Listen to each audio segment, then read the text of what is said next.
Good morning, everyone. Welcome to the Board of County Commissioners meeting. Today is Wednesday, September the 17th, 2025, and it's 9 o'clock in the morning. We'll start with a Pledge of Allegiance. Mr. Zimmerly, would you lead us in a pledge, please? I saw you there. You were worried.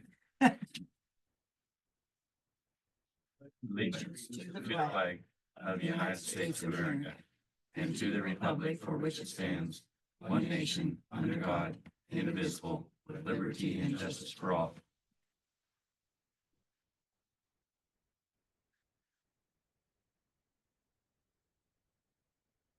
Well, we'll start with public comment.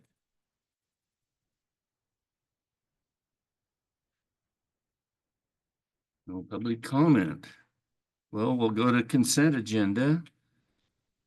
We don't have any consent agenda, No, so we'll go right to the meat discussion. Joe, your traffic control plan. Hello, I'm Joe Merrill from King of the Castle.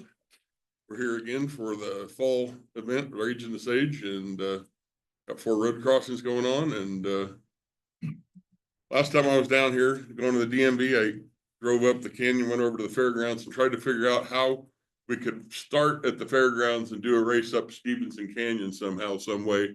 If there's an easement up there, looks like there's a bunch of ranches in the way, but man, if we could ever figure out how to do that, I would love to have that conversation and bring the start down here.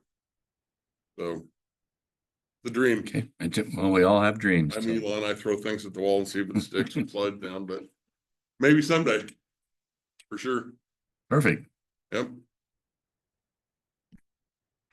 So we have do you want to go in through with your request, and we have, you can kind of walk through some of the. Want to get into the details? Well, we're going clockwise this year, and we're going to have 4 road crossings, 2 on George Milligan and 2 on Reservoir Road. And we're going to be going up just south of the solar farms and back around. We got a 45-mile loop.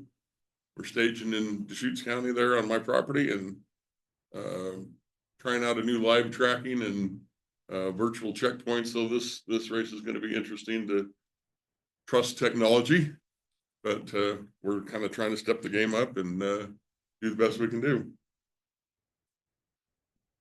Great. Well, what happened to my agenda? Well, I was looking at your the agenda request, and it says traffic control plan approval and existing road crossings, and I'm assuming for King of the Castle. Would Right. that be right? Yes. Okay.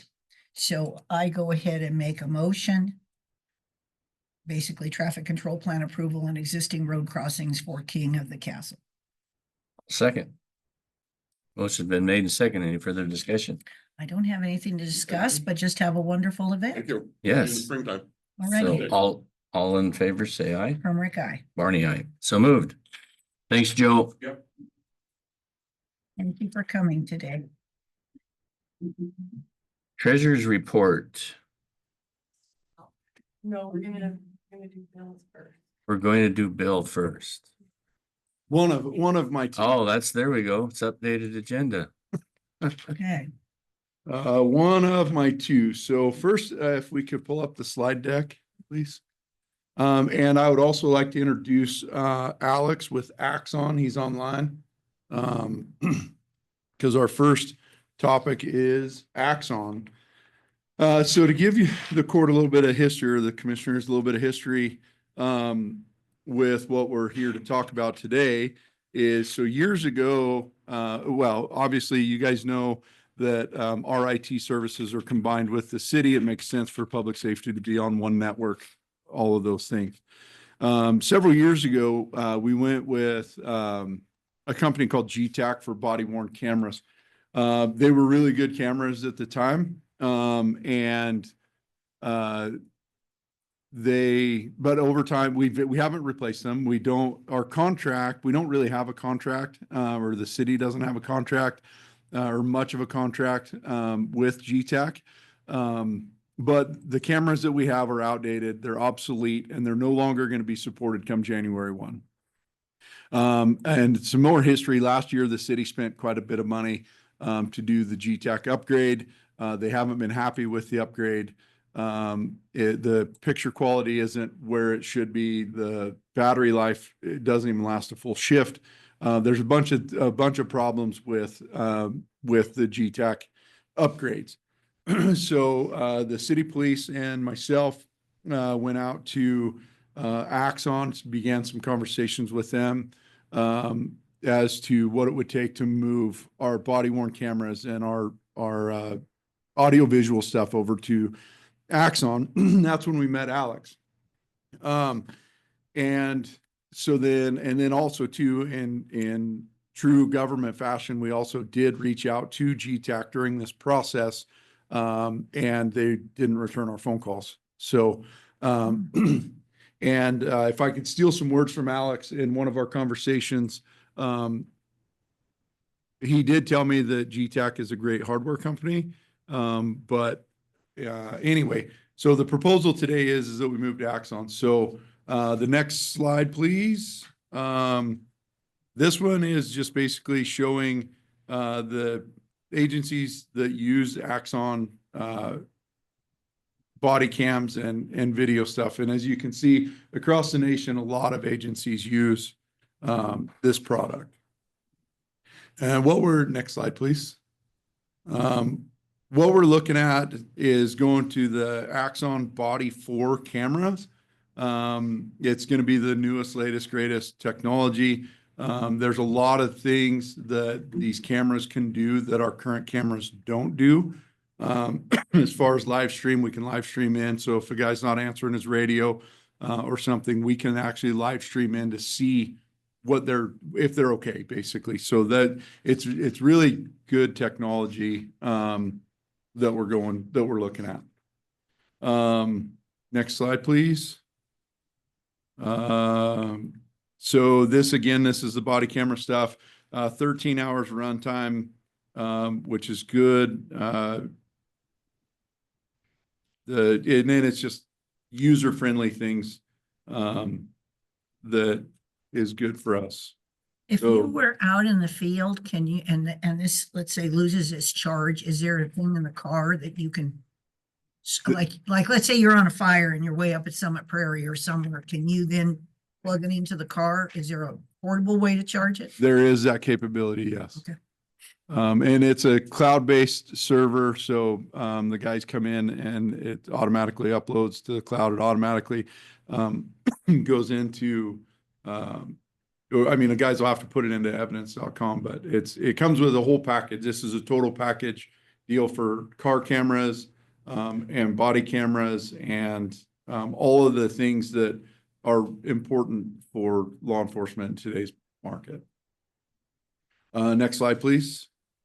This one is important because there's two types of views that we can do with our cameras. You can see the picture on the right is just a bigger view and the quality is there. When we did the demo with Alex, another very, very important feature, we get a lot of public records requests for body cam footage. Like, it's expected of us to have this technology in our community. And the redaction piece of it takes, and again, a little bit of history and then going back to Axon, the GTAC system failed. And so for several months, we weren't able to release videos because we didn't have redaction capability. Then the city went out and bought an additional program at an additional expense so that we could redact. It's not even in the system. Axon, it does have the redaction capability. And when we went through the demo with him, it's so versatile on how we can redact the videos to make them appropriate for release. But the camera system on the right, well, both of them are Axon cameras, but as you can see, some's a little wider, some's just bigger, but good quality cameras. Next slide, please. Bidirectional communication. This is what I was talking about. So the deputies actually can push a button and request someone to live stream in if they want somebody live stream, or if they're not answering their radio or something like that, we can just automatically live stream in to their cameras. Now, there's no secrets here. with this. It does notify the deputy when someone is live streaming in. But it does have, it gives us a lot of ability to do different things. Next slide, please.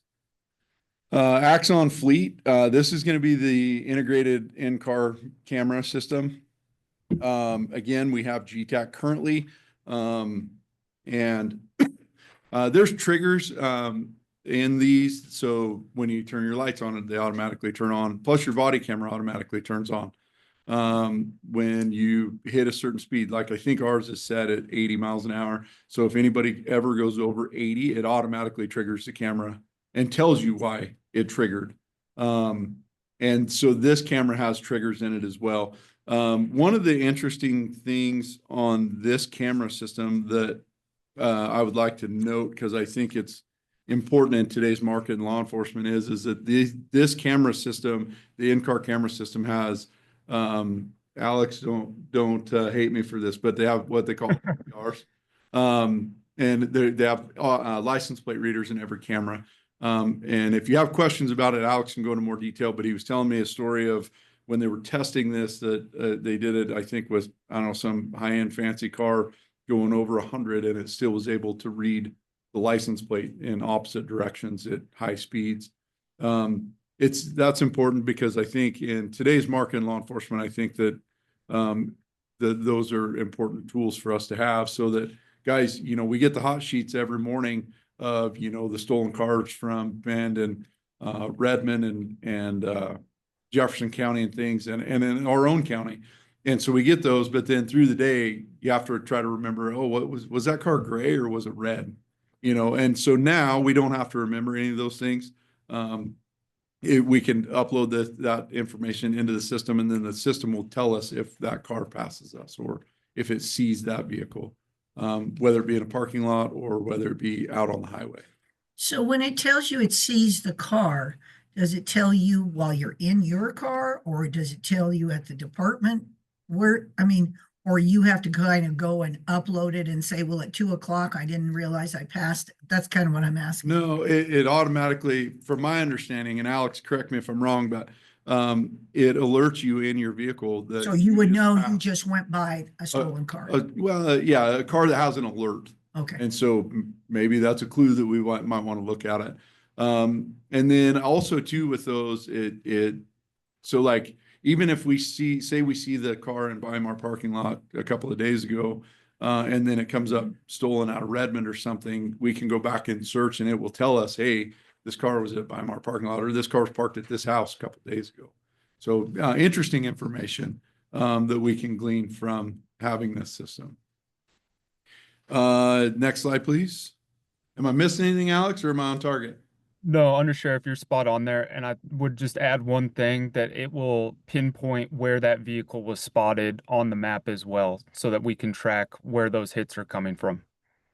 I was thinking more of an Amber Alert, like an Amber Alert goes out and it has a license plate and a description. Would it ping when you saw that car? It does. And that would be really important. It does. The problems, yeah, okay. So the next slide is just the system itself. The interesting piece of this is Alex has told me that the parts and pieces that we're going to need, we can use some of the parts that we currently have. So it's not a total rebuild. It's just getting the Axon proprietary information into our vehicles. Next slide. So the contract. So what we're asking for is 29 body cameras. And then with these body cameras, and next we'll talk about the quote, but with these body cameras, 29 body cameras, we get a refresh. So basically we get new cameras every 30 months under this contract. So we won't be behind the times with antiquated equipment. We're going to have the newest equipment all the time. So at 30 months, we get new cameras. And then again, at 60 months, we get new cameras. And this is a 60-month contract that we're asking for. So we're going to get basically three brand new sets of body cameras under this contract. And then evidence.com license. So all of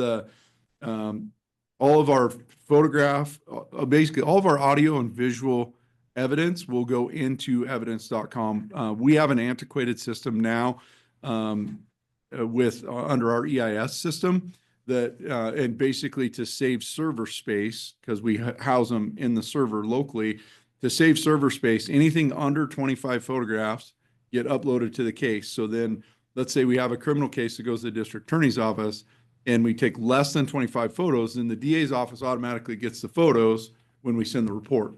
If we have over 25 photos, then we put them on a CD, which CDs are antiquated at this point. And then the DA's office then has to request those photos, and it just streamlines the process.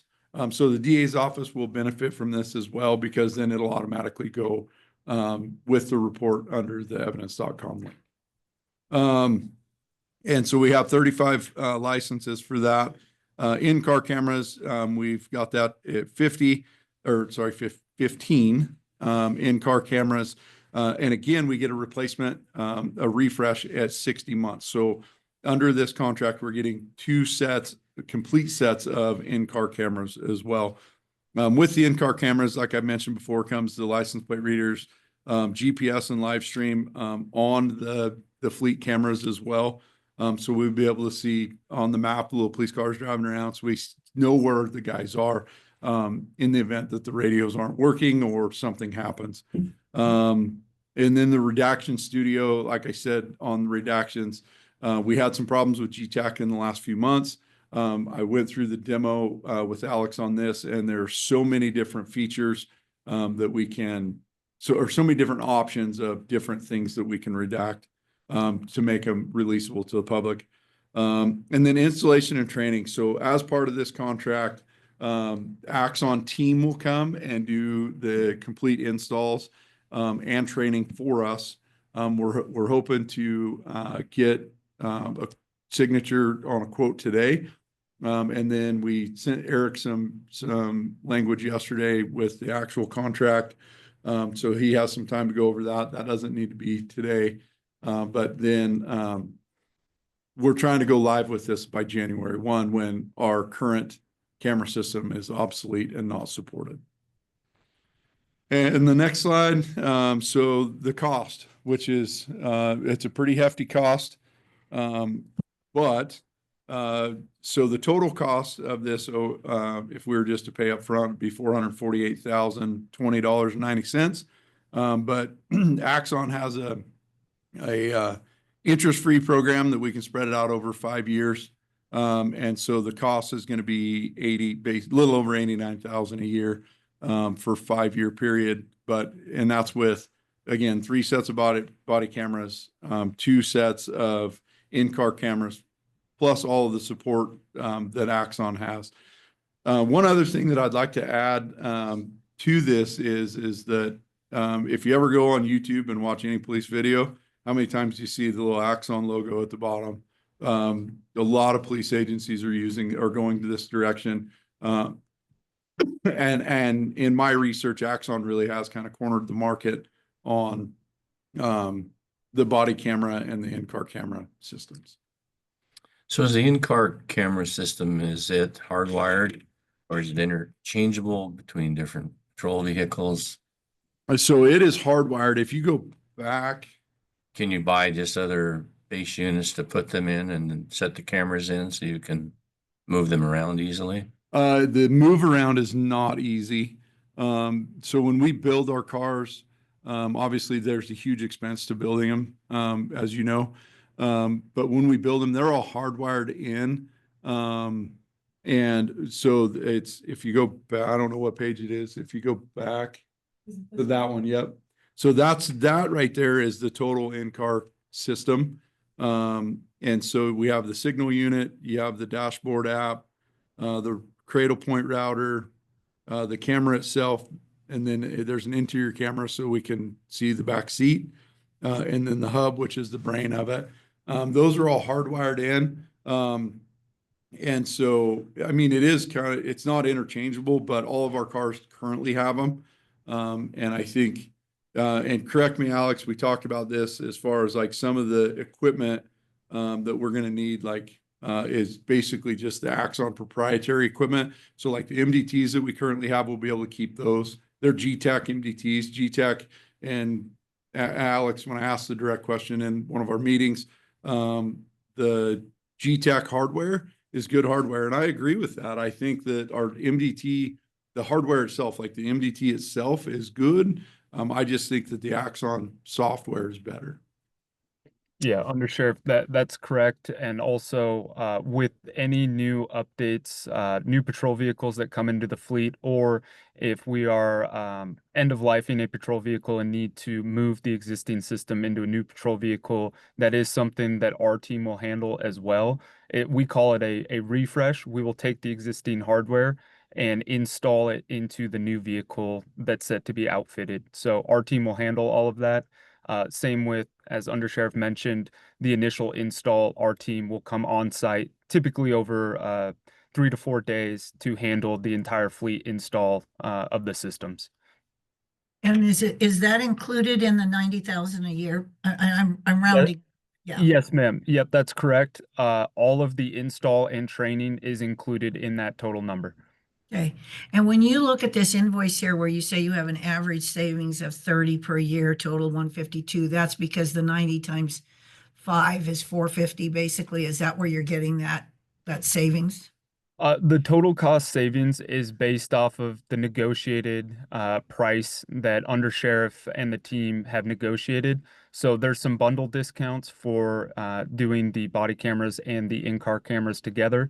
And then much of the discount are discounts that Undersheriff has negotiated with Axon directly. Well, very good, Bill. I'm like seeing you're sharpening your pencil. Good job. So thanks, Alex, for the good words.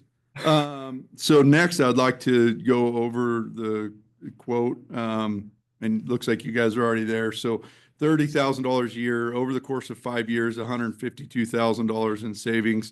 And then again, the yearly cost to us for 5 years is going to be, 90,000 per year. But again, we're getting, 3 sets of body cameras and 2 sets of in-car cameras, which I think is important, because we won't have the problem that we're having now.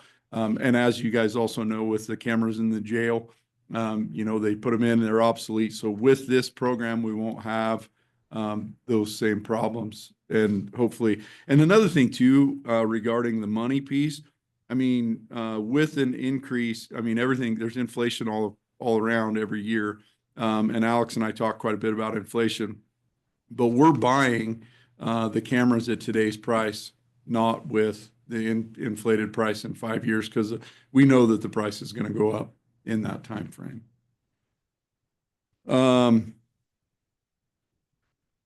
Going through, I don't know if you guys have any questions regarding the actual quote. And to Alex's credit, yesterday he said there's a lot of Axon jargon in the quote. But I think we've pretty much said everything. So I'm going to ask the bad question. How does this fit into your budget? Well, that's why Christina's here. Okay, Christina. Christina, how does this fit into the budget? The leading question here. Well, and I'd like to add first, though, that I don't think that we can not do it, just because of today's market in policing. I do know that we do have some savings in the fact that we haven't filled some positions. And I think that, Christina tells me that we can go forward with it, and we'll have to figure it out, basically. And and you talked about Prineville PD. Are they going to sign on to any of this or no? They are, yeah. And is this, so that's kind of on they're going to do their own, Yes. basically. So is there any type of a group discount if the whole, like the county and the city come in? So that's part of the savings. We The savings you got. talked about that, because we are under one IT roof. Would it make more sense to just have one account? And then I talked to Katie Kemper yesterday with dispatch, because some of our dispatch fees go to pay for the GTAC software and things like that. I got a little bit of a breakdown. Basically, she pays for the software, and she pays for the maintenance and support out of that budget. We're not going to see any kind of a refund this year, only because she just wrote the check yesterday. And we got to have a little bit of an overlap with GTAC anyway, because there's videos and things that we can't get rid of that we need to keep for evidence purposes. And so there's got to be a little bit of an overlap. She just paid the bill for them yesterday. So we won't have any kind of a savings there this year. But we did, and we're going to talk about it this afternoon in a little bit more in depth as far as what that may look like in years to come, maybe get some decreased 911 fees or something like that. But that's conversations that we'll have this afternoon and into the future as far as like what they're paying for through our user fees. So there may be some kind of a refund there, but I don't know exactly what that is now. I know that the cost is that they're paying right now is about $35,000. So which would help. I just don't know what that's going to look like, whether they reduce that or part of that in 911 fees, or they continue to pay that portion of it. We got to figure that part out. Does corrections use cameras? They do. Are they going to stay with the same They're included in this as well. in this? Yes. So that we're all on the, because it's two different platforms. Sure. GTAC and Axon are two different platforms, so it makes sense for everybody to be on the same. That's enough cameras to cover everybody. Barely. It is. We're trying to, and again, we're trying to be good stewards of the money and not, excessively spend. We understand that this is a big pill to swallow. But I also think it's important. And Christina's nodding her head, so I'm Yes. assuming that you're in accordance as far as finance, as far as the budget. And we can work this out. We got to get you in here, Christina. Yeah, we have had some extensive conversations about it. Unfortunately, like you said, our GTAC contract does end January 1st, or doesn't really end, but they become obsolete January 1st. So we would have to be purchasing this equipment one way or another. Unfortunately, due to some of the vacancies we have and the length of time it takes to hire in the sheriff's office, we do have the funds available for this year and potentially next year, depending upon how quickly we have some hires made. But we will have to have this conversation in the future. The nice part about it is we don't have to spend the $450 up front. We can make payments and then spread it out a little bit more. So it's not as much of a hit right now. It'll just be a budget item next year. Yes. Perfect. I have no more questions. So, and I guess my request would be that, and according to Alex, we just need to sign the quote today. And I don't remember the acronym that Christina and Alex used yesterday that we sent to Eric. But the quote would need to be signed today. And then the actual contract can be signed at a later date. Okay, and now since it's going to you, is it too presumptuous of us to do anything today, or because it has to go through? I'm just asking in order, how we do this order. So there is a portion of this quote. It's on the top of page 26 of your packet. It reads, "This rough order of magnitude estimate is being provided for budgetary and funding purposes only. It is non-binding and it is not considered a contractual offer for sale by Axon goods or services." So if Alex, if you can hear me, if you can verify, this is not a document which would bind the county to any expenditure. Is that correct? Eric, I can hear you. The document that you were looking at is the non-binding. I did send over the binding quote that would need to be signed. And with the conversation with Christina and Undersheriff yesterday, we have Sourcewell cooperative contract terms on the binding quote that would govern the terms of the contract that have been pre-negotiated with the state of Oregon. So to that end, the binding quote is with Christina and Undersheriff for signature. Okay, so I don't think we're quite at the stage to sign a binding quote, because we will need to make sure we jump through some hoops. I am a big fan of Sourcewell. I think Sourcewell is a tremendous resource for small local governments like ours. One of the obligations under Chapter 275 of the Oregon Revised Statutes is we need to verify whether or not the original RFP was published by Sourcewell in Oregon, and typically they are. So I don't think we're in a stage where we can sign the binding quote. The non-binding quote, though, if the request from the sheriff's office to sign that, I don't have any reservations.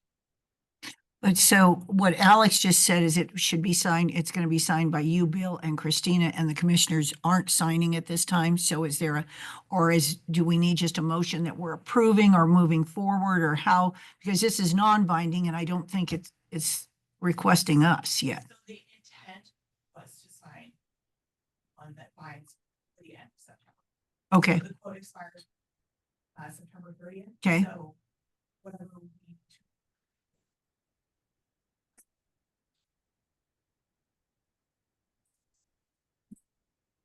So can we make a motion, approve it subject to legal counsel reviewing the documents and ascertain if the notification has been served properly? Yes. So move that. okay, and I will second that motion. Motion's been, any further discussion? No further. you did- Anybody? oh, Bill? wait. Sign out of court, because I don't think we have another court session before the end of the month. Do we have the document here today? Then we can sign it today. Yes, we will have it. You still good? So what I think I've heard is that subject to legal counsel review, the Board of Commissioners votes to approve the binding quote from Axon on behalf of the Sheriff's Office for body camera and car camera purchases. And this is not part of that motion, but also goal is to get that approved, if at all possible, before the end of this month. With your legal review. Okay, Right, and this includes sign out of court, because we probably don't want to sign until after Eric's reviewed it, so good point. you did a good presentation, Bill, Yes, so we have a motion. and I second the motion. Okay. No No more discussion. discussion. No, All in favor, say aye. Hermrick, aye. Arnie, aye. Thank you. Thank you.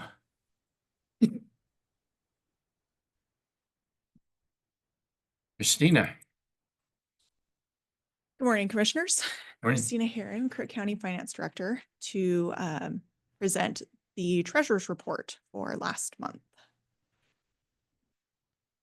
Hope we're able to, sorry, I know you're busy, Brianna.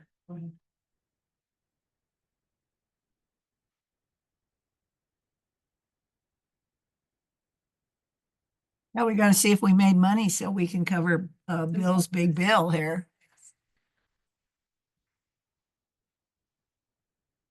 So this is our standard formatting again. So you'll see all of our bank and investment account balances at the top. And then as you move forward down through that, you'll see the difference between the account and our general ledger and what that's made up of, timing differences, checks that haven't been cashed yet, and the details. And then it walks through our accounts in the general ledger that make up that GL combined cash line for each of those different accounts. And then if you keep going. The next set is how it's split out between all of the funds for the county. And you can keep going on that one. And then just at the bottom that it shows that nets that all of those funds are allocated. All of those dollars are allocated to funds. Then you can keep going.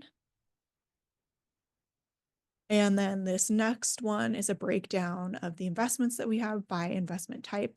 And these are governed by our investment policy, what we are allowed to invest in, which is also governed by the ORS and the state. And then it just shows our unrealized gain or loss. And just a reminder that we do hold all of the investments that we can to maturity unless they're called or something happens and they fall below our acceptable risk, then we sell them. Otherwise, we do hold them to maturity to maintain a more predictable return and realize less of the risk in the market. And then this last page is just the accounts that we have interest on, what those interest rates are. So happy to answer any questions that you have on that. I don't have anything. No, thank you very much, Yep. Christina, for doing this. Absolutely. Thank you. You I bet. wish we Thank had you. better interest there on that one, but it's not It's your probably fault, gonna go Christina. down too. Yeah. So it's probably gonna be a good interest rate. Probably will, but yeah. Remember back in the day when you had 8%? I remember back in the day when I was paying 18 too, so. Yeah, well, yeah. Landfill organization. Morning, commissioners.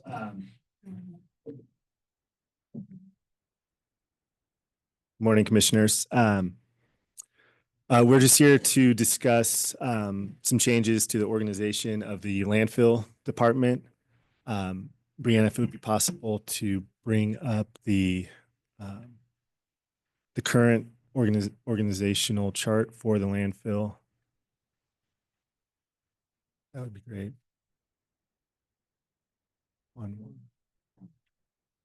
So this is how the landfill is currently structured, with the landfill manager overseeing the operations as well as all of the other kind of higher level matters that need to be addressed with the landfill, including regulatory compliance, budgetary issues, and all the changes we seem to be seeing from the state on a regular basis. So Brianna, if we could scroll down to the next org chart, this is the proposed change to the landfill. We would like to create a solid waste director position with the landfill operations manager below the director. We have, in part, we have the landfill manager position because there was a period of time not too long ago where we had a public works director that the landfill manager position fell under. We no longer have that public works director. It's really important, given the current state of kind of the regulatory world we live in, that we have a position in the landfill that can focus on those regulatory compliance matters, as well as put energy and time into all the budgetary constraints that we face, not just here in Crook County, but throughout with solid waste. So we want to make this change from landfill manager to landfill director and create the landfill operations manager to kind of better assist with the operations of the landfill. And I'm happy to turn it over to Jackie to speak a little more detail about that landfill operations manager position. Good morning, Jackie Davis, landfill manager. So the main intent for the landfill operations manager position is to run the day-to-day operations. So obviously you think of the landfill as a business, just like you would a grocery store or anything else. So this position directly handles anything that comes up throughout the day: waste flow, waste handling, recycling, equipment issues, staff issues, managing the personnel, safety side, just all of the day-to-day operations. Currently growing the landfill operations as well as all of the regulatory responsibilities that keep coming up in the state recently. It makes it very difficult to plan your day, to be there for the staff 100% like you need to be. I'm blessed with a lead operator and a staff that is very well trained and able to make those calls when I'm not available. But I do feel it's important that they have that person that's on site 100% of the time to be able to give them that daily direction and handle any customer complaints or anything along those lines that comes up. I think that's an important position for the staff as well as the public. It's great.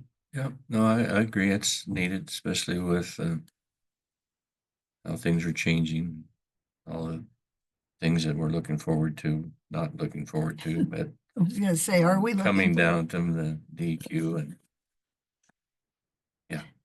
Jackie, I think you have done a tremendous job trying to balance those two positions, and it is time. You need to focus on your solid waste director because of all the recycle and everything else.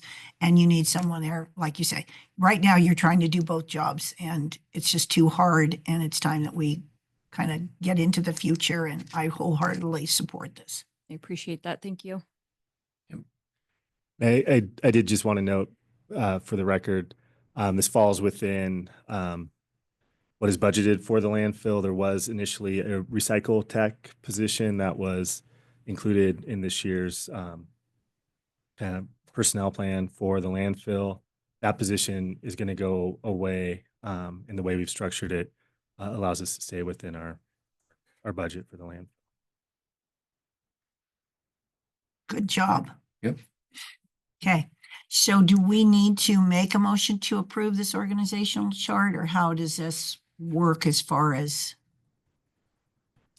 In the past, I don't know that we have made a motion. okay, it's just more an informational This is then. information and Okay. making sure the board and, organization and the public are aware of the changes we're Okay. making. Thank you, Jack. Thank you both. Carrie. Good morning. Morning, Carrie. Hawthorne, District Attorney. I just wanted to update you on VOCA funding and talk a little bit about some things going on in the legislature right now and with respect to VOCA funding. So VOCA is Victims of Crime Act grant. It's a grant we have historically relied upon here in Crook County for most of the funding for our victims assistance program. It's typically a 2-year grant cycle. As I put into my agenda request, that historically we received about $190,000 for the 2-year grant cycle, and that funded payment for and support for 2 of our victim advocates. VOCA funding funds more than just victims assistance offices. It does fund the majority of victims assistance offices throughout the states, throughout the counties. It also funds the child abuse advocacy centers. So what we know as Kids Center here, other locations, CARES Northwest, different regions have different names for their child abuse advocacy centers.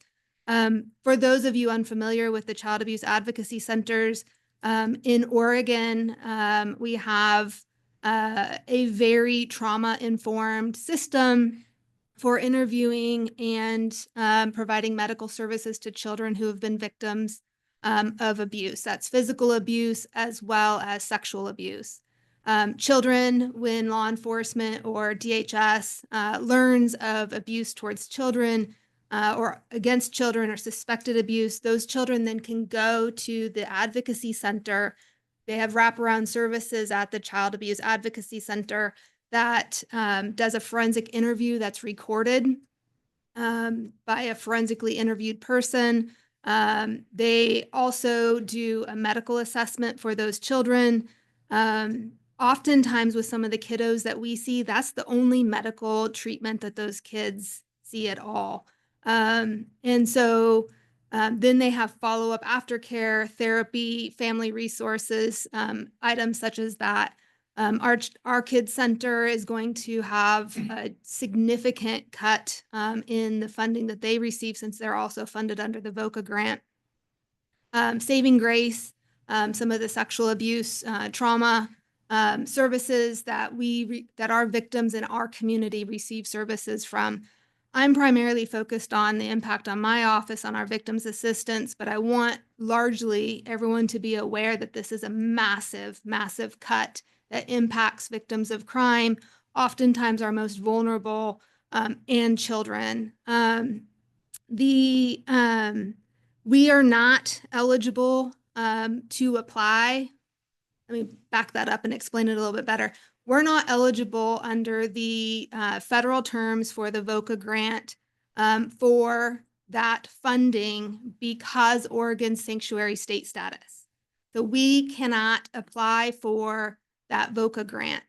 VOCA funding is not taxpayer dollars. That is fines that are assessed against criminal offenders that are then, I guess, recirculated back and fund those who are the victims of many of those crimes. Oregon is not able to submit the grant application, none of the counties throughout. Our state are able to submit the grant funding to be eligible. What the state has done, my understanding of where the money that we're going to be getting and that we've been allocated, that's coming from unspent past dollars. So going forward, we're in real trouble if the legislature doesn't address either our eligibility to apply for the VOCA funding in the future, or find a way and allocate funding towards victim services. So the numbers that we had been anticipating about a 20% reduction. The reason for what we were told last year that we should be expecting this reduction was because through COVID, there was a lot less criminal fines that were being assessed. Unfortunately, we are now just unable to get those dollars at all. So the allocations that they've distributed, I attached to the agenda request, were just under $40,000 for our upcoming fiscal year. I had budgeted about $76,000. I don't think for my purposes for this upcoming year that's going to impact going over budget because I already have vacant positions. So dollars wise for what I have submitted to you for the budget, I don't know that I'm gonna have to come back to you. We're gonna have to reallocate some from our victims assistance program or to our victims assistance program from where I had funded a DDA position, but we're not gonna go over budget. But it's a bigger issue that our county is going to be in real trouble in the following year. Our kids in our community are in real trouble. And I don't think that there's enough conversation happening with our legislature about what this impact is. When I look, and I can just pick out a couple of things from the state budget as I see funding, and you see lots and lots and lots of money going to what they have announced and call the public defense crisis. It's very essential that we have public defense, but when you look at the numbers of what's going into the public defense, the lack of accountability for where are their numbers when they're taking on additional cases, the fact that our local defense attorneys are making over double what my attorneys are making.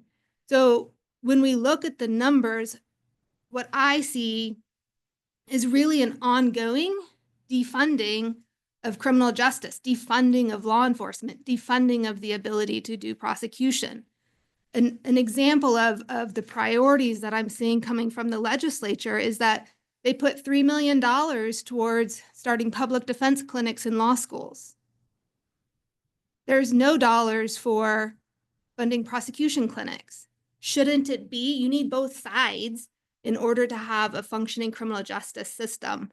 So it's not taking away from, and I'm not trying to diminish the value of what we need in our public defense and what we need in our treatment services, but there also has to be a light. There also has to be funding of our criminal justice system and protection of our crime victims.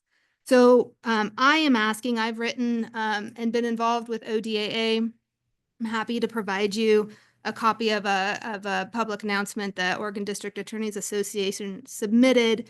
But I'm asking for support in communicating with our legislature, putting pressure on publicly that we provide funding for these programs. Going forward, there has to be a fix, and it can't just be we're right, so we're not funding it, right? And we're gonna ignore the larger issue. They either have to address the underlying issue or they have to prioritize funding these things.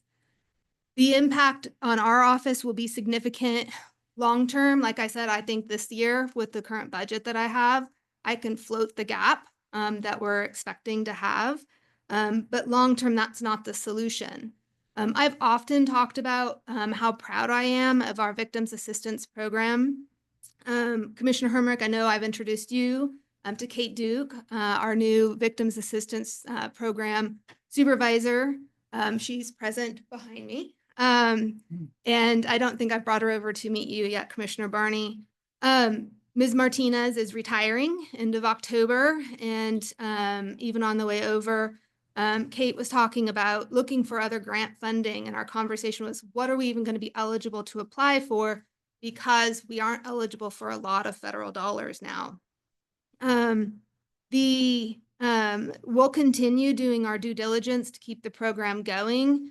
I'll tell you that my victims assistance program, they're on call 24/7. So when there's a victim of a crime, they respond out to the hospital oftentimes for a sexual assault examination, provide services, have that handoff to our office.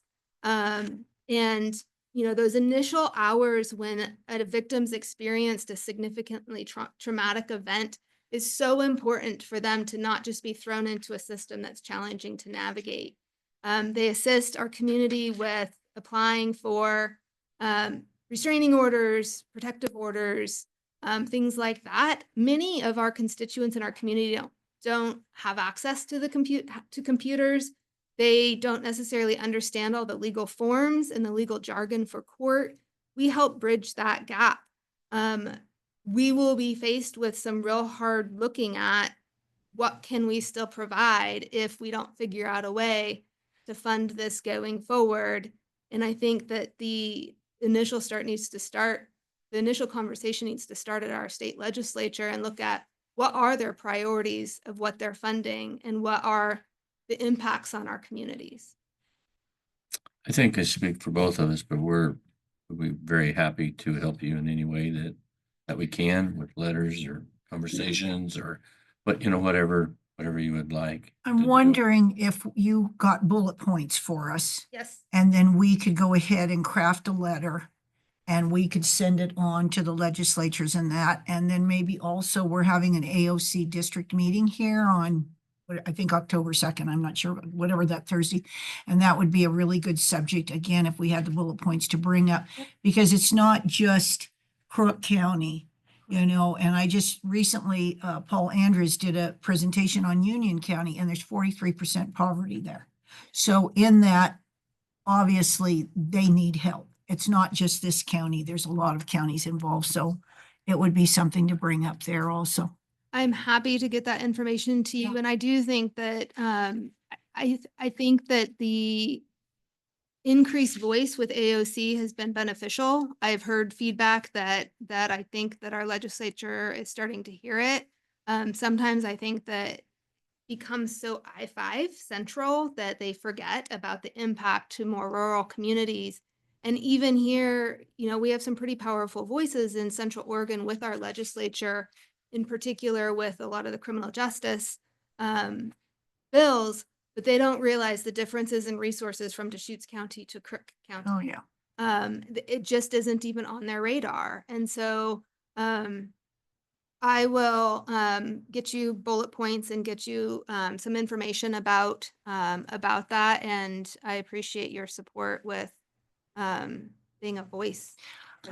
We can also share it with EOAC and get, Yeah. we can Yeah. send it out and get them to Okay. participate in it. And I'm have a almost wondering, the director of AOC, I'm gonna have to check, Gary, but she's coming and she's staying at my house, and right now she's coming, I think, Tuesday night, and will be here Wednesday with us for board and that. I'm wondering if I could maybe get some time and I could get you together to talk to her, I would welcome. because that would be really, so let me see if I can work that too. Sounds good. That would be good, because she needs to be, and again, it's all the counties, but Eastern Oregon I see extremely impacted. And we are rural, and our voice isn't always heard up there. the legislature is going to have to get serious. They have a lot of problems. The state has a lot of problems. This is one of many. I and agree. They need to step up. And not to digress too much, but I see so many mandates and the funding that's going out. While I appreciate that they're focusing on some of the substance abuse and mental health that is so needed, but there's a lot of money going towards certain areas without a lot of Accountability. Yes, thank you. or results, a bang for the buck, basically is the same thing. And when you look at the homelessness issue and the substance abuse issue, a lot of times there's your victims Yes. because they arise from a home that it doesn't have a home, or that's where it arises from. So it's too bad. I wish there was way more bang for the buck there. So I appreciate you listening to Yeah, me, and so- I'm happy to help. And Yeah, get anything you can to Okay. me, and then we can craft a letter, and then I will work on possibly seeing if I can put the two of you together for a while. Thank you. Okay. Thank you.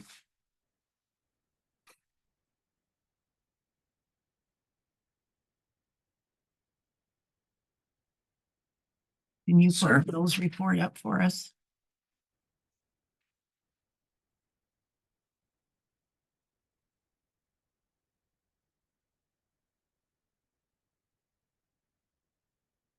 Second time today, Yes. July. We'll go in chronological order.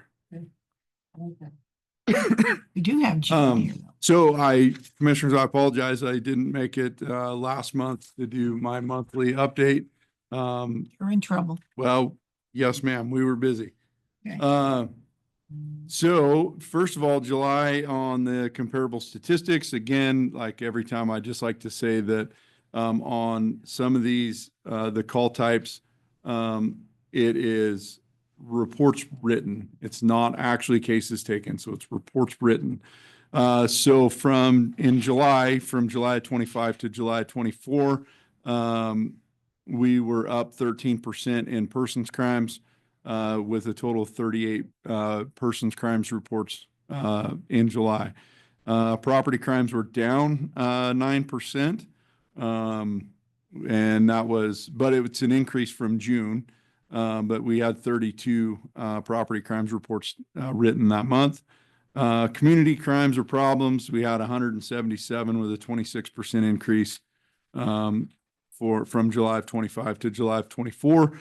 We were down from June with the community problems, so from 201 reports written. Sex crimes, we were up 61%, 18 reports written in July as opposed to 7 in 2024.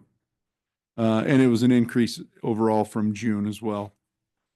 Mental health POHs was down 67%. We only had one POH the month of June. Overall, we're up 21% from July of 24 to July of 25 in reports written. And then arrests, these are just for the sheriff's office. This isn't total jail. Jail's next. So in July 25, we had 5 felony adult arrests compared to 12. So we were down 58%. I forgot to put a minus in front of that. And then adult misdemeanor arrests, we had 27 as opposed to in 25 as opposed to 26 in 24. So a minor increase there. Juvenile felony arrests, we didn't have any, which is a good thing. Juvenile misdemeanor arrests, we had 3 in 2025 as opposed to 1 in 2024. And then all other arrests, we didn't have any, so we were down in that. Jail statistics. So total bookings in July 2025. Now, this includes everyone. It includes the Prineville Police Department and the Oregon State Police. Total bookings, we had 127 bookings in July 2025, with a 17% increase from 2024. And we also had a little bit of an increase from June of 25 as well. Males, 107 of them were males, 20 of them were females. We had 23 DUI arrests come into the jail in 2025, as opposed to 26 of them coming in 2024. So a little bit down on those. Again, that's a good thing. So we're down 13%. Assaults, we had 42 assaults come in July 2025. So we had a huge increase in assaults in 25 as opposed to 24. And again, a little bit of an increase from June. The assaults are really quite way up. They are. On both months. They are. And then failed reported sex offender, we had 2 of those in 2025 as opposed to 1 in 24. And jail use of forces is up traumatic or up drastically. We had 8 use of force incidents in the jail in 2025 as opposed to 3 in 2024. I don't have an explanation for that.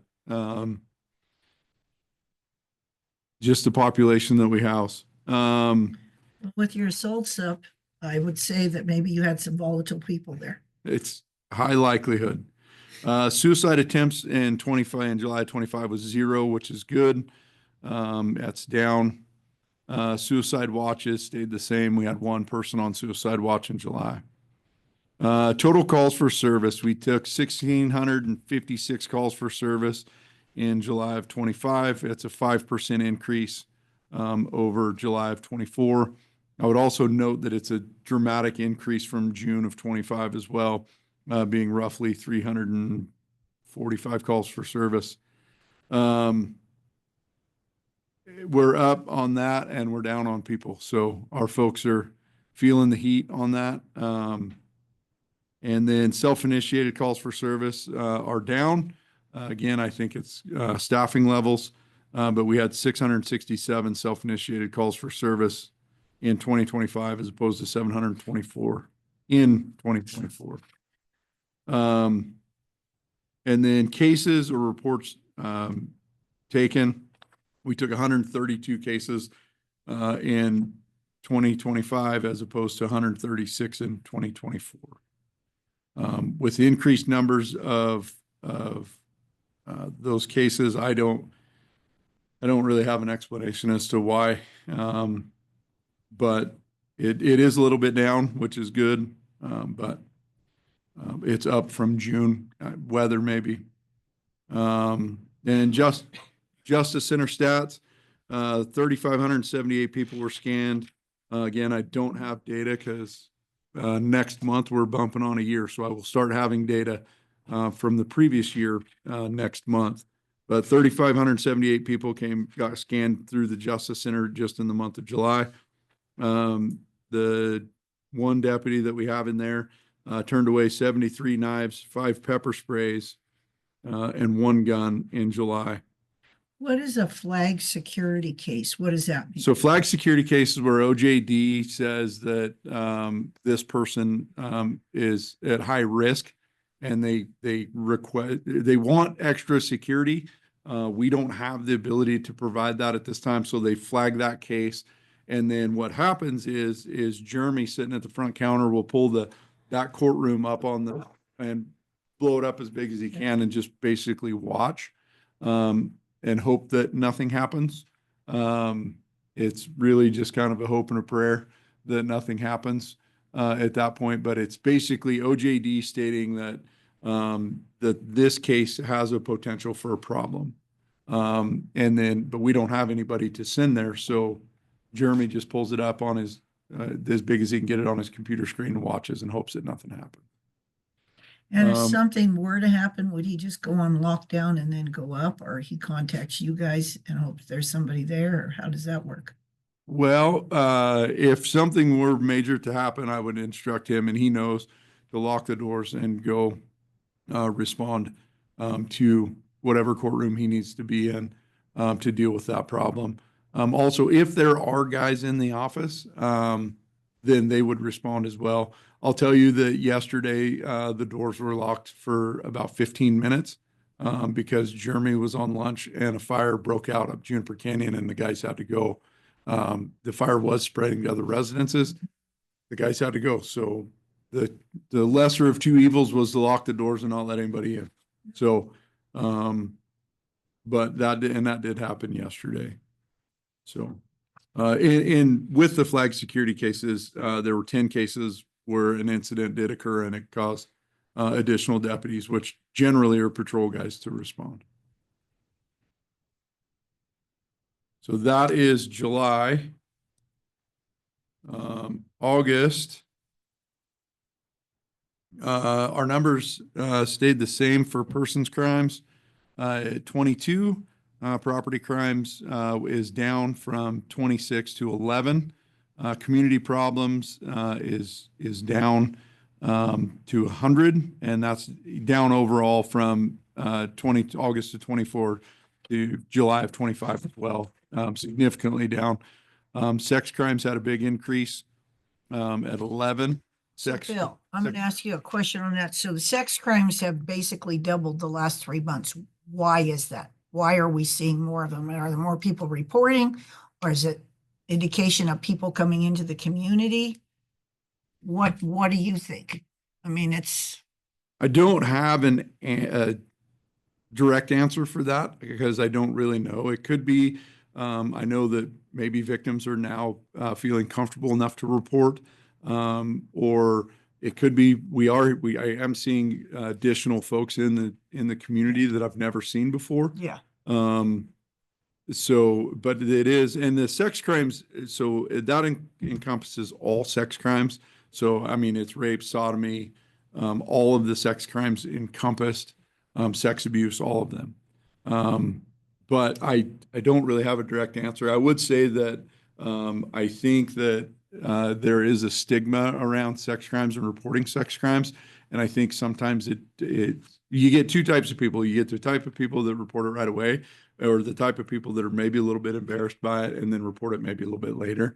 But also too, I have seen folks in the community that I've never seen before. Yeah.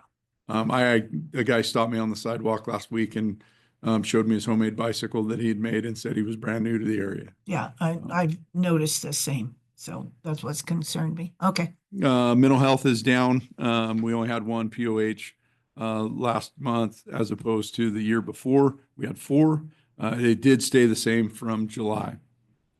Again, sheriff's office stats, we had 1 felony arrest as opposed to 9 the year before. So that's a significant decrease in felony arrests. Misdemeanor arrests are down as well. We had 14 as opposed to 33. No juvenile arrests in August of either year, which is good. So that's good. Jail stats, they're down as well. 96 total bookings for last month, down 1% from the year before, down pretty significant from July. Again, 73 males, 23 females. DUIs were down. Last month, we had 17 DUI arrests come into the jail as opposed to 20 the year before. Assaults, again, they were up, 35% increase in assaults, but it was significantly less than July, which is good. Failed reported sex offender, we had 3. It's down 33%. Man, I forgot to put the minus in there a lot.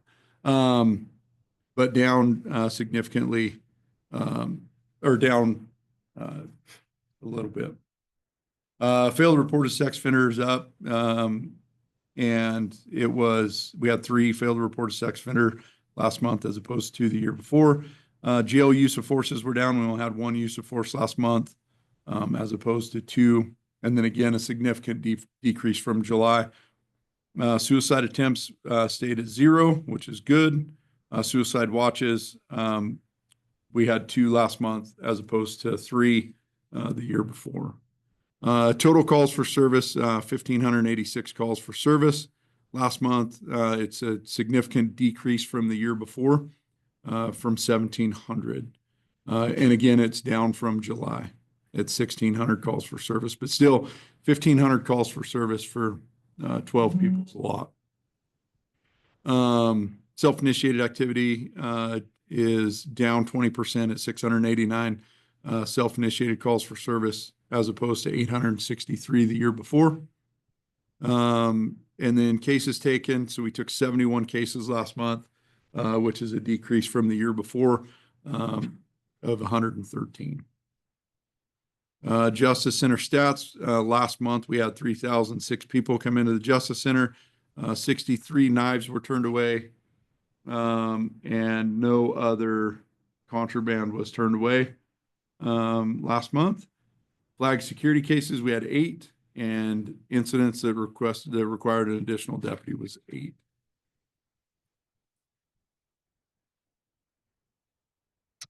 When I was coming into the Justice Center the other day, there was a gentleman that came out, went underneath a little bush and picked up something.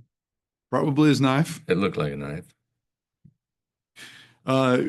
If you sit there long enough, you see that all day. Okay. They will hide their knife in the, well, yeah, it could be a meth pipe too. But sometimes, I mean, I have seen them do that. I've also seen guys throw their knife in the garbage. And then just when they leave, they just walk out. Typically guns, pepper spray, those things they take back to their vehicle. A lot of folks don't want to walk all the way back to their car, so they will go hide it out under a bush. I used to see it at the old courthouse too. Yeah. Okay, Thank you. very good. Thank very you much, very Bill, much. for coming.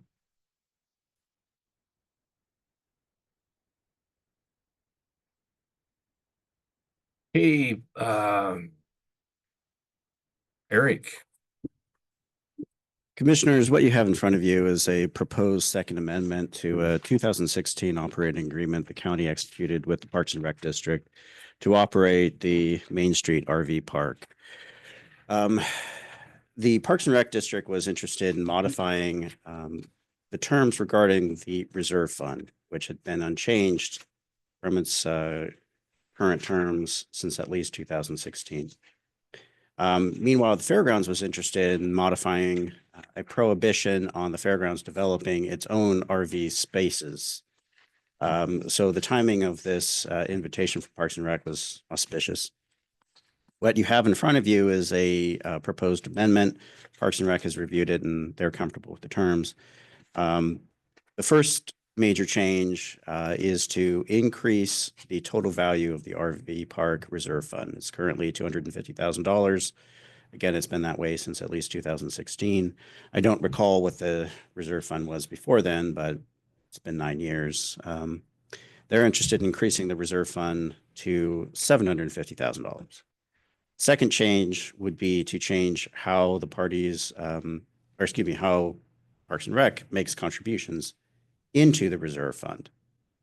Currently, there's a formula that says they will contribute $10,000 from operating revenue, assuming that there is not a loss, or 10% of the revenue, whichever is less. And the proposed change would be to create a new range where they would contribute at least 10,000, possibly up to 25,000 each year, up till they reach the maximum balance of $750,000.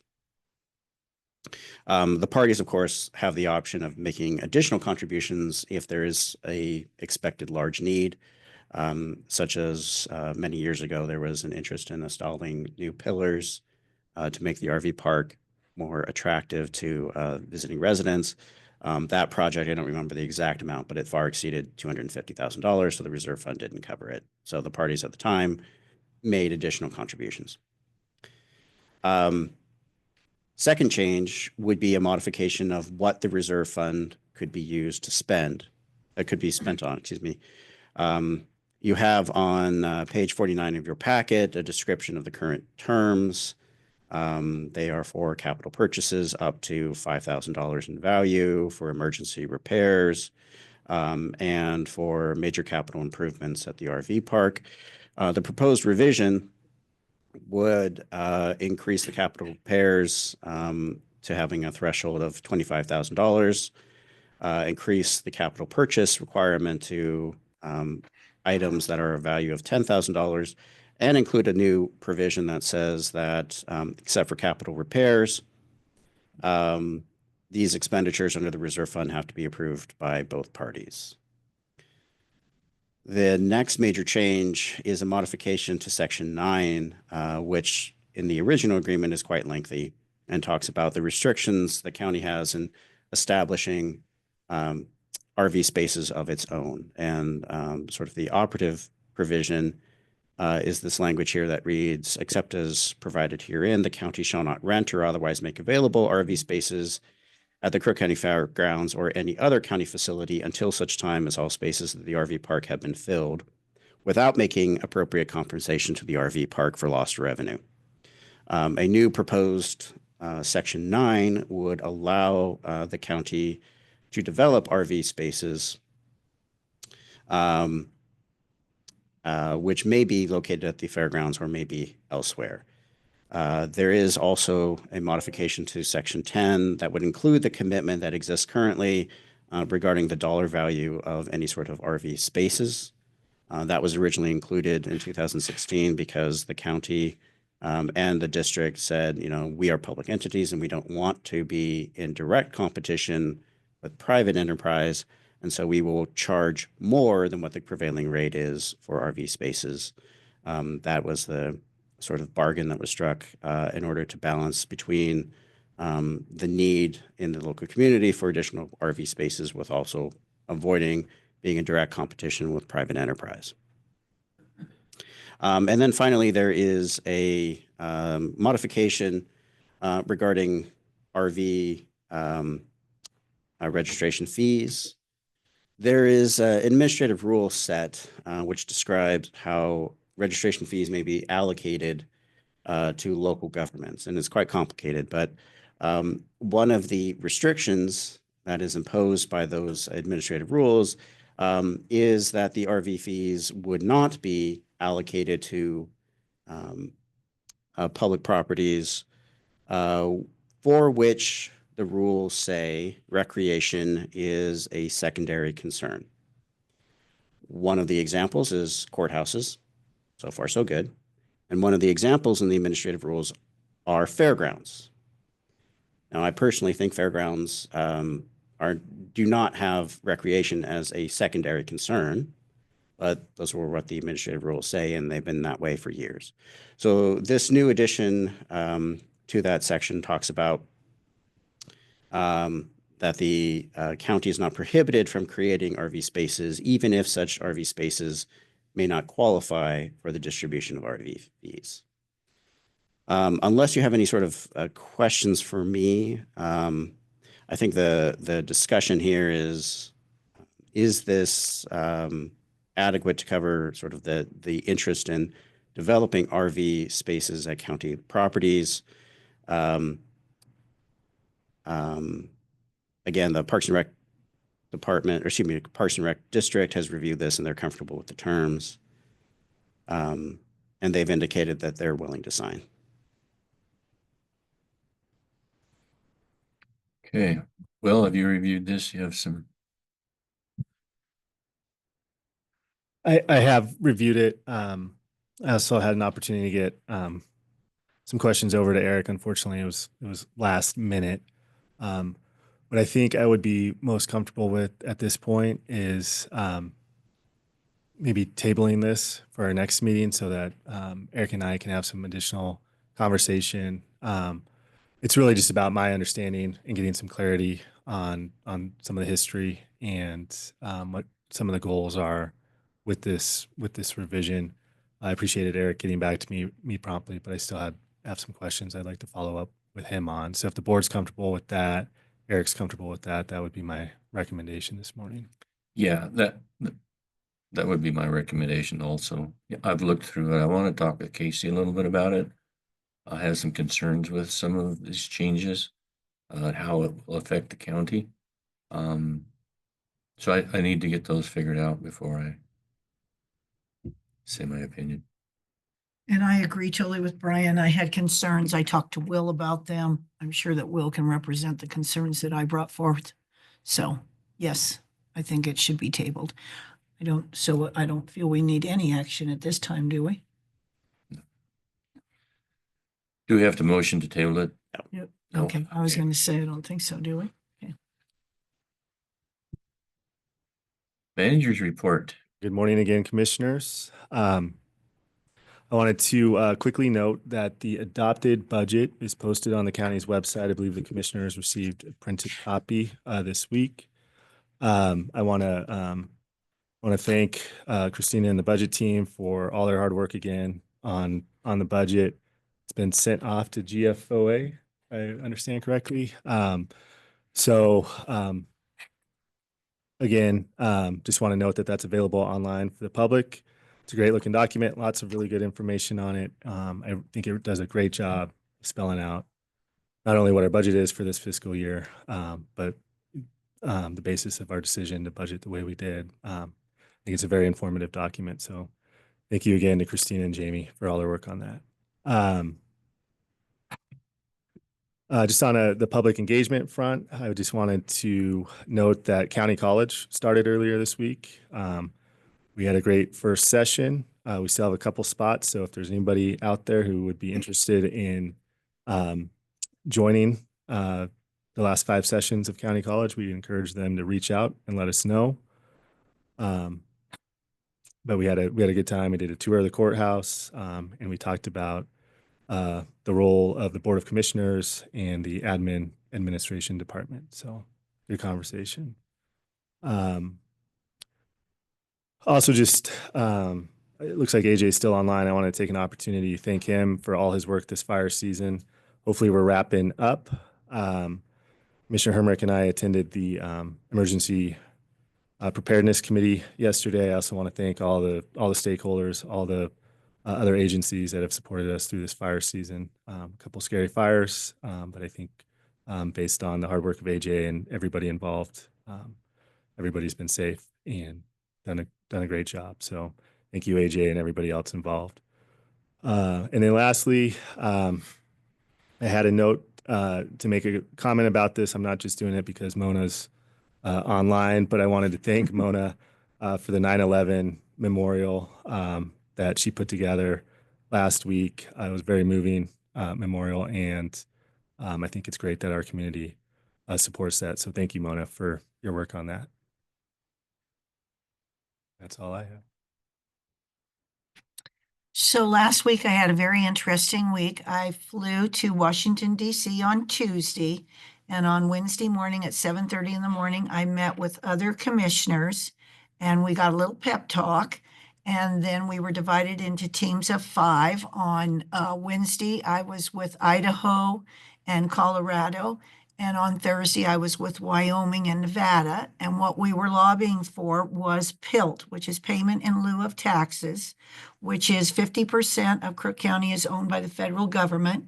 So therefore, we don't get any property taxes. So we are in need of, even though we provide services, one that we were speaking about yesterday is search and rescue. And so we need funding to be able to provide these services. And so we went to the senator's office and we got to lobby, and it was very interesting to walk in and to go to the different states. We were focused on Eastern United States because obviously in the West, we understand why we need PILT funds. And so we were trying to explain our position. The 2 teams that I were on, we just kind of fit together and tag teamed and went around the room and had a wonderful rapport. And I think we did very well, except for one senator from Missouri, who I just think he was a grump. But wonderful thing, got done with the Senate. There's a trolley that was built in 1900. We got to ride on the trolley from the Russell Building clear across to the congressman's buildings. And that was kind of neat. Got to eat in the Senate Cafe, our lunches. And then after I was done on Thursday, Congressman Bentz, his staff provided me with a private tour of the Capitol, which was extremely impressive. Got to see the original Supreme Court, Carrie. I was very impressed. The women had to sit backwards in it. They weren't part of the proceedings. And one of the greatest things that I took away is when you get in the dome of the Capitol, there's sculptures of the presidents all around. And then there's Martin Luther King, and across from Martin Luther King is this white marble statue, and it's the suffragettes. And the 2 women, I don't know who they were, but Susan B. Anthony was in the center. And then there's a piece of rock behind, it's not carved, and that will be the bust of the first American woman president, because she will be quite a feat for America.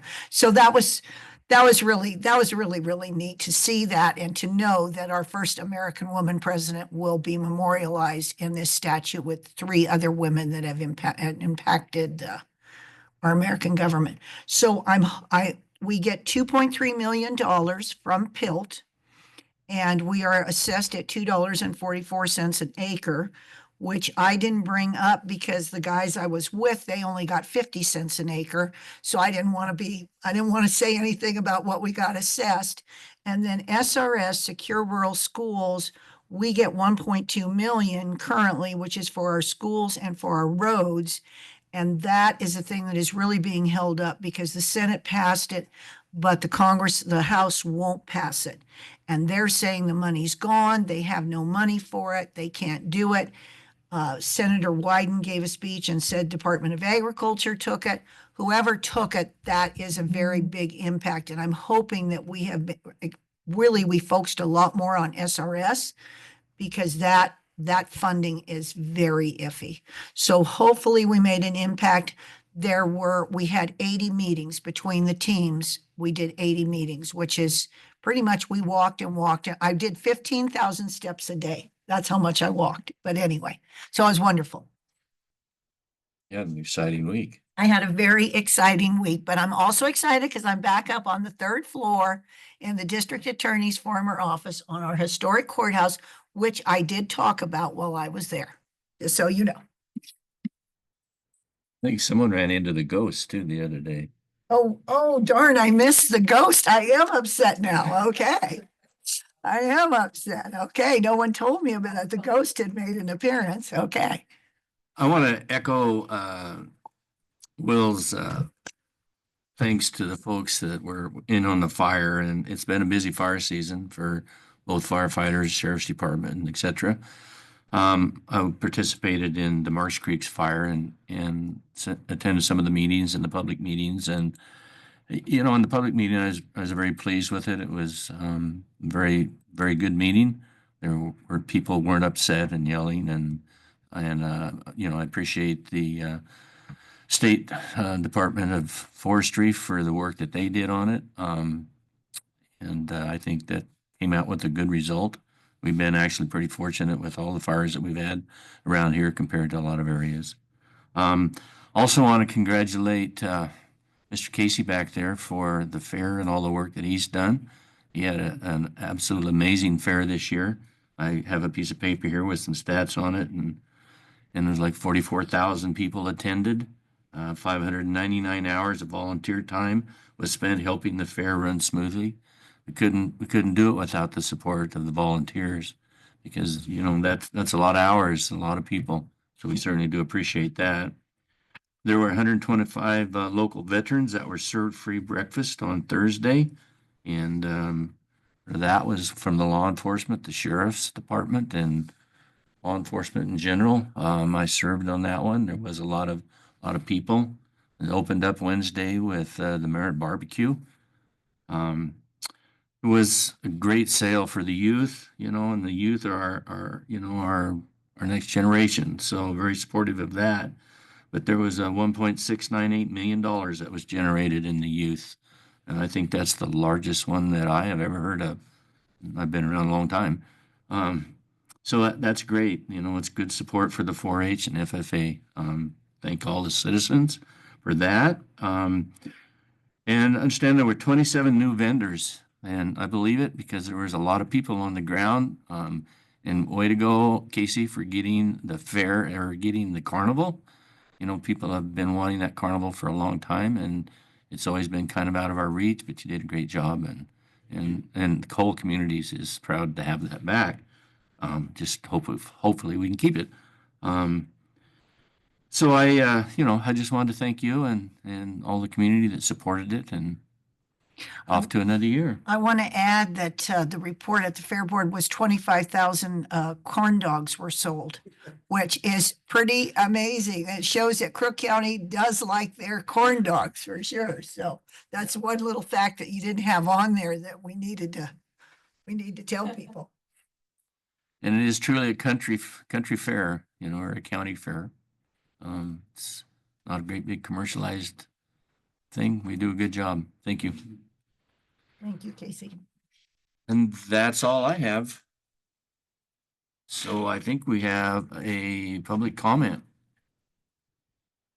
Okay, we were wondering, you've been thinking about it all this time. So, Julie Thompson, Green Valley Road in Prineville. I want you guys to know, first of all, that I don't just harass you guys. I bug the state agencies far more than you.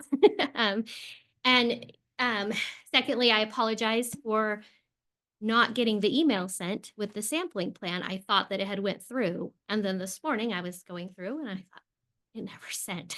So I saw that this just morning. resent it this morning with a different link, so hopefully you can open that. If you can't, let me know and I'll try to figure out a different way to send it. Evidently, it's just too large to send or something, so. And the other thing I wanted to talk about was that I had an email with Eric and I was not trying to be disrespectful or miscourteous in any way. I just don't understand the whole process of how all of this works. And I apologize for that. I am learning how all of the government trails work, and how particular things can be. So I apologize and I will try to, do a better job at following government policies on all of those things. So. And as a sideline, I should have put this in a commissioner report. When I was in Pendleton, I met a gal, and I'm not going to be good about last names. I need the card in front of me, Heather, and she was the problem solver for OHA, Oregon Health Authority. And so she just yesterday, when Will and I were at the emergency whatever this emergency meeting, all the acronyms that go with it, a gal by the name of Haley is also one of the gals who's in charge of emergency things. And my basis was, I don't care who did it. I want some solutions for the people because you're living this. And what if we don't get a answer right away? We need a solution. So we are putting together a meeting with Will and John and this Haley and then Emily, and I didn't pick up who. Everybody has an acronym, so forgive me on this. And we're going to try to meet and we're going to discuss the situation out there, discuss what solutions we can, because like I know you put a filter system in. How lucky you are to have the money to be able to do that. But there are people out there that fiscally can't do that. So what are some solutions that we can come up with? So that's kind of my basis right now is I can't help the outcome and the testing and all of that. That's in a different level above us. But what can we do for you guys directly? So hopefully we get some help that way. Right. I appreciate that because we are fortunate to be able to do that and not need to sell our place to be able to retire like some people out there right now, who can't. No, yeah. Well, they could, but at a very reduced price, Yeah. and they worked their whole lives to do this, and this was their retirement plan. And so it is a hard situation for a lot of people. And fortunately, I get to come up and talk about it for all of them, I guess. Yeah. But I also had a question about the wash plant land versus the mining land for the Woodward site. Is that a separate CUP for the wash plant version or piece of that versus where they mined? Because I really have a feeling they're going to start washing again. They've been doing a lot of stuff around there and it doesn't make sense that they would be working on it all if they're just not going to use it. So is that a separate CUP for that piece of land? I want to make sure I understand your question. You're just talking about the Woodward site, Yes, not correct? the veneer site. Not just the veneer the site. Woodward site, but I know it's 2 tax lots. And one, the mining site was zoned EFU, but the other site is, I believe, heavy Industrial. industrial. Yeah. So is it 2 different CUPs? My recollection is it's one CUP. But isn't because of the zoning, I believe the industrial, that is an allowed use on the There are- industrial tax lot. So therefore, that is kind of a So you yes, but then the EFU was the one that had all the stipulations. That's my kind of understanding. And that's what your question is. Can the wash plant, could they import material in and start washing? In my little opinion, which could be wrong, Will's better on this. I say yes, because it's heavy industrial and that's allowed use. even though it's under the same CUP. Well, That's where That I'm not yeah, sure. it's confusing. My recollection is there's one CUP, but because there's portions of the property that are zoned differently, there are different standards that apply to different portions of it. So you can have one CUP for multiple pieces of land. Correct. Does that include the settling ponds that are on EFU land? Do you want to come up and introduce yourself, Mr. Zimmerly, to talk at the mic so we can get it on the recorder? Okay, it's okay. Thank you, Julie. Thank you, Julie. Dick Zimmerly. Does that include the settling ponds, which are an integral part of the wash plant, which are on EFU land? I'm gonna have to put that over to Will. I'd have to go back and look at the CUP. I mean, the that's been a specifics question around. that's been brought up before. And they are doing a lot of work there. It appears that by appearances, they're gonna restart the wash plant, doing something. Has any reclamation been done at all? No, neither there nor on the Stafford. So we have, a couple hundred acres of unreclaimed land on those two sites. That's not following the CUP. And that's, yeah. And the Stafford site, the current CUP, it's about mined out. Knife River has the unfortunate part of I watched them across the fence from the land I lease on that one too, so. It's about mined out. My understanding, there's a CUP in place that was put in place in 2017 on the Stafford side to mine another 70 or 80 acres. I talked to Greg Salen a couple of days ago, and he said that there's no current, that he's aware of, there's no current application to Dogami to expand that operation. It seems like the county should, the benefit of the people of the county, the reclamation should be done on both those sites before anything else happens. And there's just, the Woodward site is we know it's a wreck. And how's that reclamation going to get done? But can they start the reclamation on the Woodward site until they start the testing? Right. Which is 2 years. Those are all very good questions. Yeah, very good questions. I agree with you. And Knife River's still pushing back against EPA and the DEQ on, they're dragging their feet on the testing. Said, well, now they have to drill 6 more monitoring wells. Where? Before they can, even though there's obligations according to the testing plan for them to have results to the DEQ by third-party people before the end of September. Well, that's not going to happen. So we're a year out, and are we another year out? Should they even be allowed to run before all of this testing's done? A lot of questions. DEQ is frustrated as well. And they're leaning on Knife River and Dogami. Supposed to have some answers back from Dogami. Greg is supposed to in the next couple of days. I still haven't received any further answers on any of the questions from Dogami or any, just that one letter, basically stretching it out now till fall of 2025 instead of September of 2025. And according to Greg, there's just no apparent movement that any testing is going to be done probably even this year. By then they'll have it all cleaned up. Right. And that's your state. Yeah. Well, we'll look into the questions that you had about the. So the question is, can they really run the wash plant and put the water on EFU? I mean, the ponds are testing where hasn't the been done. problems are if they run the wash. Mhm. That's where they all end up with the crap. Well, but Dogami says that isn't. And Dogami says it doesn't need to be lined, only in Baker County doesn't need, Say that. that's, so here we go. There we go. Right. There you go. And that's And it is- unfortunately your higher level state and which supersedes us. You do have a good advocate in Greg, Yes. and that's the And- best thing you have. To whatever benefit, I never expected anything. I did write a letter to the White House several months ago. And the White House gave a directive to the EPA to investigate this. Well, that's good. And so I actually got a letter the other day from the new director, regional director of the EPA. And they're looking at what they may or may not be able to do. Is that hope?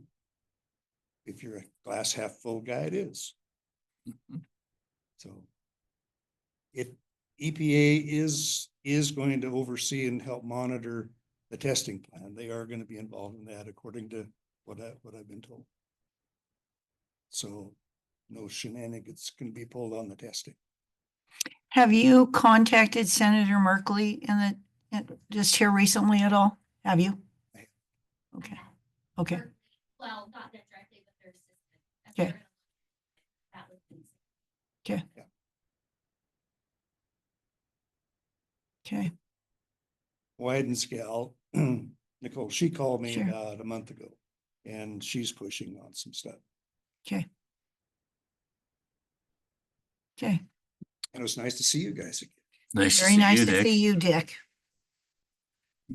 Wish we had better answers. Any more comments about online? Does anybody wish to comment? Please type in your chat and we will open it up for you. I can't see that very well. Anybody? Doesn't look like anybody's typing. All right. Well, thank you, everybody, for attending. Okay, Motion to close. second, no discussion. Aye. Harmonic aye. Barney, aye. There we go. We're done.